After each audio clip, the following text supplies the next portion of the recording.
عن ابي هريره رضي الله تعالى عنه قال قال رسول الله صلى الله عليه وسلم سبعة يظلهم الله في ظله يوم لا ظل إلا ظله الإمام العادل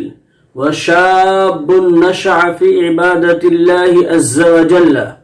ورجل قلبه متعلق في المساجد ورجلان تحابا في الله تعالى اجتمعا عليه وتفرقا عليه ورجل دعته امرأة ذات منصب وجمال فقال إني أخاف الله ورجل تصدق بصدقة فأخفاها لا تعلم شماله ما تنفق يمينه ورجل ذكر الله خاليا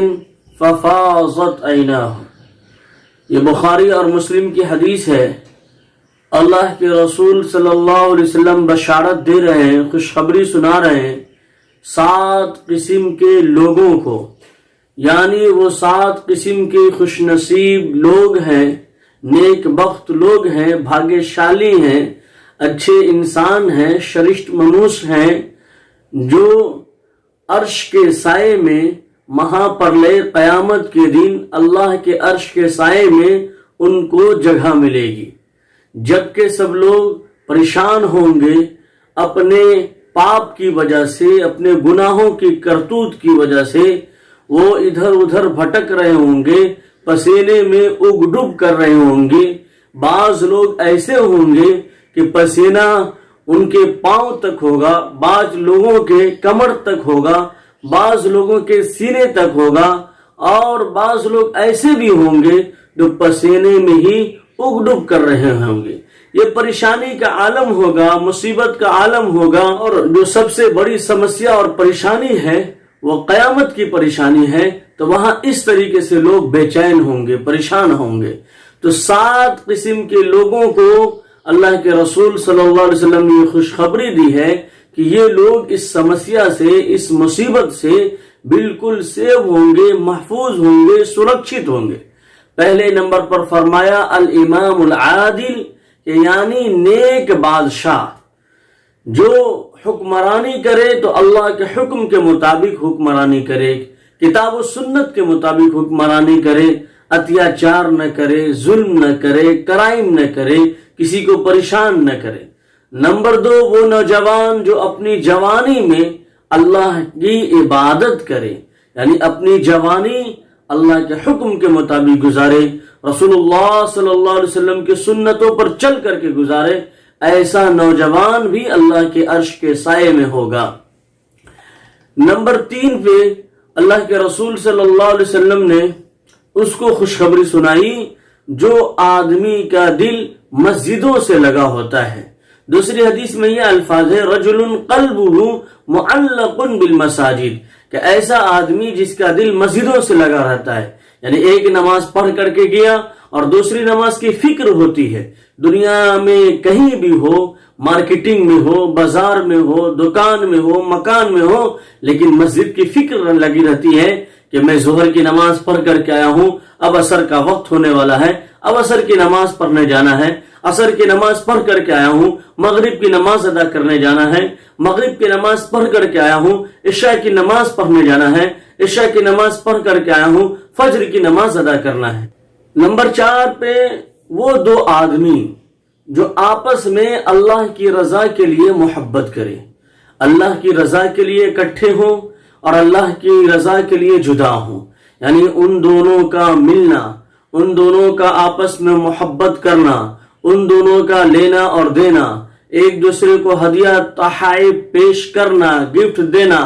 اور ایک دوسرے سے الگ ہونا، یہ کس کے لیے ہو؟ صرف اور صرف اللہ کی رضا کے لیے ہو، اس کی چاہت کے لیے ہو، باقی اور کوئی مقصد نہیں ہو. اور یہی ہونا چاہیے. ہم لوگ کوئی بھی کام کریں تو اللہ کی رضا کے لیے کریں، اس کو خوش کرنے کے لیے کریں، دنیا کو خوش کرنے کے لیے نہیں کریں. اللہ کو راضی کرنا آسان ہے، رب کو راضی کرنا آسان ہے، اور سب کو راضی کرنا مشکل ہے. رب کو ہم راضی کریں گے تو رب ہمارا رحمان ہے، رحیم ہے، کریم ہے، غفور الرحیم ہے. عفو درگزر کرنے والا ہے، معاف کرنے والا ہے، وہ ہمارے گناہوں کو معاف کر دے گا، راضی ہو جائے گا۔ اور سب کو راضی کرنا چاہیں گے تو ہم کیا ہے کہ سب کو راضی کرتے کرتے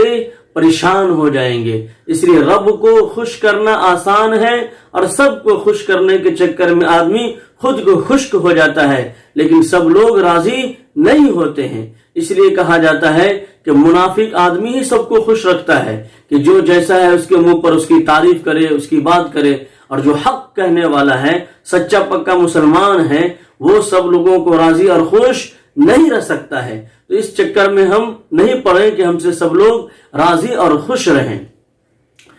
نمبر 5 پہ وہ انسان ہے کہ جب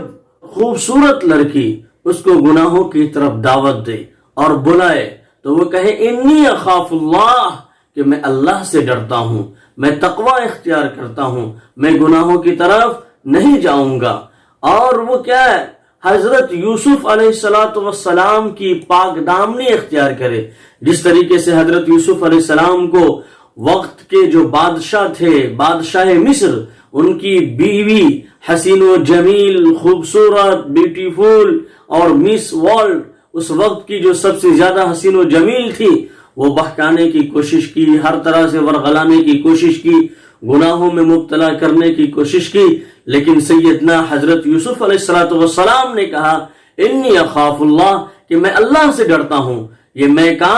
غلط کام نہیں کر سکتا، میں غلط کام نہیں کر سکتا، میں اللہ سے ڈرتا ہوں۔ وہ بھی ایمان والا حضرت یوسف علیہ السلام کی عزت اور عفت کو سامنے رکھ کر کے زندگی گزارے گا، ان کی تقلید کرے گا، ان کی پاک دامنی اختیار کرے گا، گناہ کا موقع ملے اور وہ کہے انی اخاف اللہ، کہ میں اللہ سے ڈرتا ہوں، بچ جائے تو وہ بھی اللہ کے عرش کے سائے میں ہوگا۔ نمبر 6 وہ آدمی جس نے خاموشی سے صدقہ دیا اور اس قدر چھپا کر کے دیا کہ بائیں ہاتھ کو بھی خبر نہیں ہوئی، داہنے ہاتھ سے خرچ کیا تو بائیں ہاتھ کو خبر نہیں ملی۔ کیا مطلب؟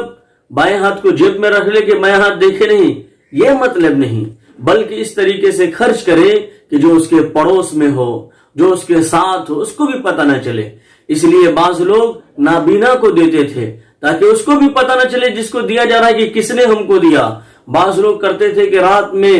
غلہ اور آٹا، چاول اور کچھ روپیہ پیسہ لے جا کر کے اس کے دروازے کے پاس رکھ دیتے تھے، اس کا نام لکھ دیتے تھے کہ یہ آپ کے لیے ہے۔ اس طریقے سے لوگ صدقہ اور خیرات کرتے تھے تاکہ پتہ نہ چلے کہ کس نے دیا، کہاں سے آیا، اور اس کی تعریف نہ ہو بلکہ اللہ کے یہاں اس کو اس کا بدلہ ملے۔ نمبر 7 وہ شخص جس نے اکیلے میں بیٹھ کر اللہ تعالیٰ کو یاد کیا اور اس کی آنکھیں اشکبار ہو گئی، رونے لگی، آنسو بہ پڑا، تو وہ بندہ بھی اللہ کے عرش کے سائے میں ہوگا۔ لہذا اللہ کو ہم اکیلے میں بھی یاد کیا کریں، آنسو بہایا کریں، اپنے گناہوں پر ہوں، شرمندہ ہوں اور اللہ سے دل لگائیں، یہی چیزیں ہم کو کام آئے گی۔